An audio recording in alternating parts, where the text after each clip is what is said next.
গফরগাঁও। আপা আপনার বাড়ি কোথায়? আমার বাড়ি সিরাজগঞ্জ। সিরাজগঞ্জ। এই যে আমাদের সিরাজগঞ্জ বাইরে একজন আছে, আপনার আমাদের সাথে আছে। গাইবান্ধা। গাইবান্ধা। আচ্ছা গাইবান্ধা, আপনার এই এলাকায় গাইবান্ধা দিল কা? খালি ওই যে এখানে সব গাইবান্ধা রাখে।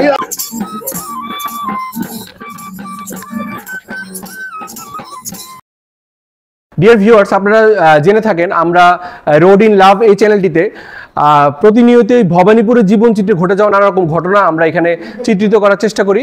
আমরা ঘুরতে ঘুরতে আজকে চলে আসলাম, এটা হয়তো কখনো দেখেন, এই যে আমার পিছনে দেখতে পাচ্ছেন ওনারা সবাই কাজ করছেন এবং আমি প্রসঙ্গে জানতে পারলাম এটা হচ্ছে ওনারা এক ধরনের জৈব সার তৈরি করছে। আমরা নানা রকম সময়ই কিন্তু এই অঞ্চলের কৃষক ভাইদের কাছ থেকে কিন্তু নানা রকম এলাকা কোনো সমস্যা আছে কিনা, কৃষিতে কোনো সমস্যা আছে কিনা, পর্যাপ্ত সারের মজুদ আছে কিনা, ভালো বীজ তারা পাচ্ছে কিনা, এবং এই যে শীতের আমরা দেখতে পেয়েছি এই ভবানীপুর অঞ্চলের কৃষকদের এক ধরনের বাম্পার ফলন হচ্ছে, ভালো ফসল হচ্ছে।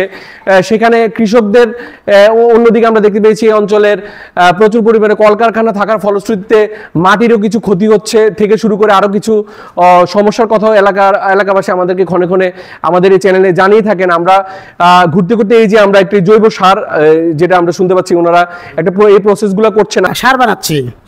এটা কতক্ষণ এরকম করতে হবে?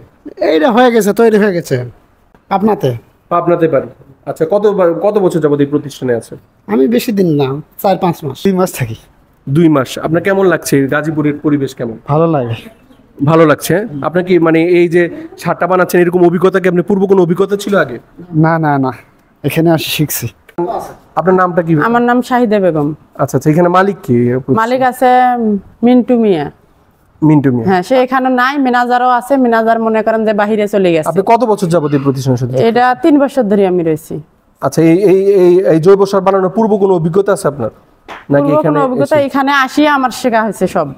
আচ্ছা, এই জৈব সারগুলো কোথায় সাপ্লাই করা হয়? এটা সারা বাংলাদেশে যায়। সারা বাংলা কি বস্তাবন্দি হয়ে যায়?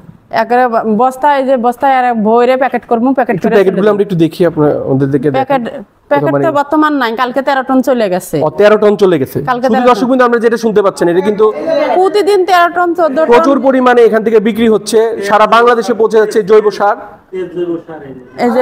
এই যে আমরা এই যে তেজ জৈব সার এখানে আছে।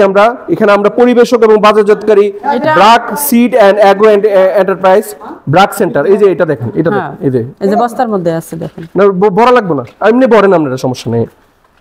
আমরা এখানে আছি পরিবেশক ও বাজারজাতকারী BRAC seed and agro enterprise BRAC centre. কিন্তু আমরা দিতে পারি না, অনেক সাপ্লাই। প্রচুর পরিমাণে উনি যেটা জানাচ্ছেন, প্রচুর পরিমাণে বাজারে প্রচুর পরিমাণে চাহিদা আছে যেটা বানাইতেছেন। গোবর, মুরগির লিটার, মাশরুম, গোবর, শামুকের ডাস, ছাই, কেমিক্যাল। গোবর আর যে গাছের গুঁড়া দেন নাকি? একরে পুরে খেতে আপনি দিবেন, কোনো সমস্যা নাই। না, গাছের গুঁড়া, গাছ হচ্ছে সোয়াবিন গুঁড়া, ওই গাছের গুঁড়া দেন? হ্যাঁ, ওটাও দেন না? আপনারা দিচ্ছেন শামুকের গুঁড়া, তামুকের গুঁড়া। তামুক আছে না, বিড়ি বানায় না মানুষ? তামুক চেনেন না আপনারা? এত তামুক পান কোথায়? ফ্যাক্টরি আছে না? আর কি ঝিনুক দেন?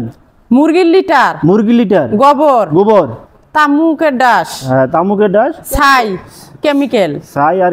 কেমিক্যালটা কি? কেমিক্যাল ওই যে আমাদের কার্টুনে আছে। কেমিক্যালটা দেখি, এটা কি কেমিক্যাল দেয়? যেটা গাছের জন্য, এটা পানি জাতীয়। এটা কি যে কোনো খেতে দিতে পারবে? যে কোনো খেতে দিতে পারবেন, সব করে দিতে পারবে না? ভুট্টা, ধান, আলু, বেগুন, ভেন্ডি, ঢেঁড়স, আলু আছে না, মুন্সিগঞ্জে বেশি যায়। আলুর বাজারে এটা সবচেয়ে বেশি, আলুর জন্য এটা বেশি, আলুর জন্য এটা সবচেয়ে বেটার। শাকসবজি আলুর জন্য বেশি। গাইবান্ধা। আচ্ছা, গাইবান্ধা। আপনার এই এলাকায় গাইবান্ধা দিল কা? খালি ওই যে এখানে সব গাইবান্ধা রাখে। আচ্ছা, এই যে সারটা বানাইতেছেন আপনি, এটা কত বছর ধরে কাজ করতেছেন? আমি করতেছি 7 মাস হলো। 7 মাস। এই সারটা তো আপনি তো আমরা কি কাজে দিতে পারবো? এটা আলুতে দিতে পারবেন, তারপর মরিচ খেতে, তারপর বেগুন খেতে, পটল, টমেটো খেতে, ভুট্টা, হ্যাঁ, ধান খেতে দিতে পারবেন। ধানে যে আনিরি ধান আসছে, হ্যাঁ, সবাতে দিতে পারবেন। পাইতে কথা শোনা। আফা আপনার বাড়ি কোথায়? হ্যাঁ, দেশের বাড়ি কোথায়? গফরগাঁও। গফরগাঁও। আফা আপনার বাড়ি কোথায়? আমার বাড়ি সিরাজগঞ্জ। সিরাজগঞ্জ, এই যে আমাদের সিরাজগঞ্জ ভাই একজন আছে, আপনার আমাদের সাথে আছে। নাবিল ভাই দেখেন, আমাদের কৃষির জন্য গাজীপুরে কিন্তু কৃষির জন্য কৃষি গবেষণা আছে এই জায়গায়, কিন্তু আমি জানি না কৃষি গবেষণা ইনস্টিটিউট জানি কি না যে এই জায়গায় এরকম একটা জৈব সারের কারখানা আছে। তবে আমার কাছে খুব ভালো লাগলো যে এটা শাকসবজি এবং ইয়েতে এই ফসল কৃষি জমিতে দেওয়া যায়।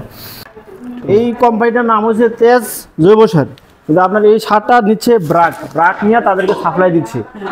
ব্রাক এটা এখান থেকে নিয়ে ব্রাকের যে ইয়ে আছে ব্রাক সাপ্লাই দিচ্ছে আর কি। এরপর এই গ্রাম অঞ্চলের ভিতরে এই ফ্যাক্টরিটা আমরা এই দেখলাম জৈব সার তৈরি কীভাবে করা হয় আমরা